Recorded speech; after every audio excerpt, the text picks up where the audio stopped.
Pred nama je prilično apstraktni korak. Kao što znate, postoje dva osnovna koncepta prirode stvarnosti. Demokritov, da je osnov fizičkog sveta materijalna čestica, koja u nekom momentu nekako stvara misao. I obrnuti platonistički koncept, da je ideja, to jest misao ili svest, ta koja stvara materijalni fizički svet stvarnosti. Platon je verovao da je sve svet ideja, jer ne postoje broj, krug, linija, sfera, već samo nesavršene, apstraktne forme koje doživljavamo kao objektivne.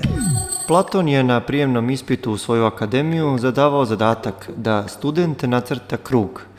Primljen bi bio samo onaj koji je znao da je to nemoguće, jer savršeni krug je nemoguće nacrtati. Oni koji bi pokušali nacrtali bi neki krompir. Također, znate da ne postoji proces stvaranja materije. Vi možete sagledati transformaciju, ali samo stvaranje ne. Informaciju ili imate ili nemate. Možda će vas malo šokirati ovo što ću reći, ali moram na ovom mestu da pomenem.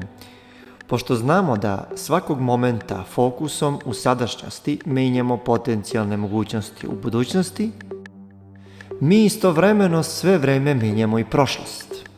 Zato istorija nikada ne postoji i nije postojala kao jedna ista. Činjenice su promenljive.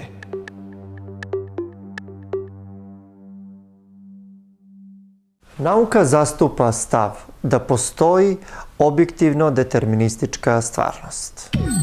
Nauka zastupa stav da postoji objektivna deterministička stvarnost. Osnovni razlog je što imamo kontinuitet informacija koje dobijamo putem čula, koja smatramo adekvatnim prenosiocima izgleda spoljnog sveta. Idealistička filozofija pak smatra da nemamo nikakav direktan, već samo posredan dokaz o postojanju sveta izvan nas. Zaista, ako znamo da će pojave ili objekte svako od nas doživjeti subjektivno, što najbolje dokazuju umetnička dela koja svako doživi različito, moramo da zaključimo ili niko ne vidi realnu stvarnost kakva stvarno jeste, jer svi nosimo sopstvene naočare u boji, ili ne postoji objektivan svet, već samo subjektivni svetovi. Kao što je napisao u svojoj pesmi Slon Jovan Jovanović Zmaj, poslužit ćemo se i mi ovom ilustracijom ako imamo ljude koji, na primjer, ne znaju šta je to slon, i ako ih zamolimo da steknu sliku o njemu na osnovu svog čula dodira. Svako bi rekao da je slon ono što doživi u svom iskustvu.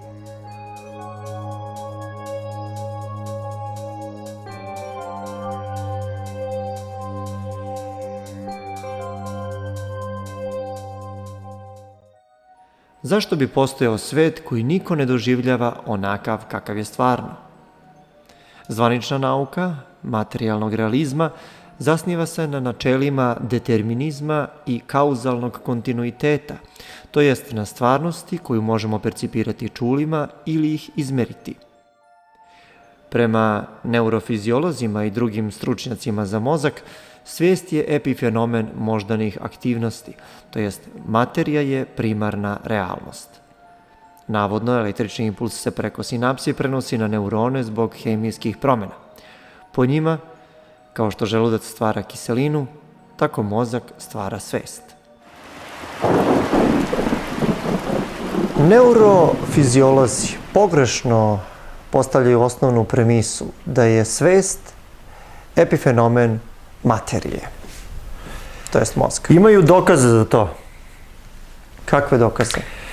Kada se stimuliše deo korteksa, dolazi do efekata u psihosomatskim funkcijama. Ogledi pokazuju kako oštećenja ili promene na mozgu utiču na motoriku i menjaju stanje uma. Prema tome, zaista ispada otud da je mozak tvorac misli. Ne, oni su primetili prirodnu zakonitost. To je kao kada bismo pomislili da je automobil tvorac kretanja po autoputu, a ne da je unutar njega neki entitet koji to stvarno radi. Pa kažemo, auto je skrenuo u stranu jer su se točkovi pomerili, a to se desilo zato što se volan pomerio u stranu.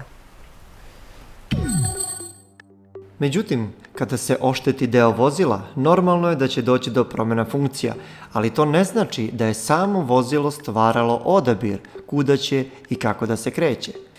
Drugačije rečeno, njihov zaključak je pogrešan jer merni aparat uslovljava rezultat merenja svojom prirodom. Kao što će vam svaka akcija biti zakivanje ako u ruci imate čekić. Ali tako, naučnici upadaju u paradoks jer ispada da produkt materije deluje na tkivo od koga je građen i time stvara sam sebe.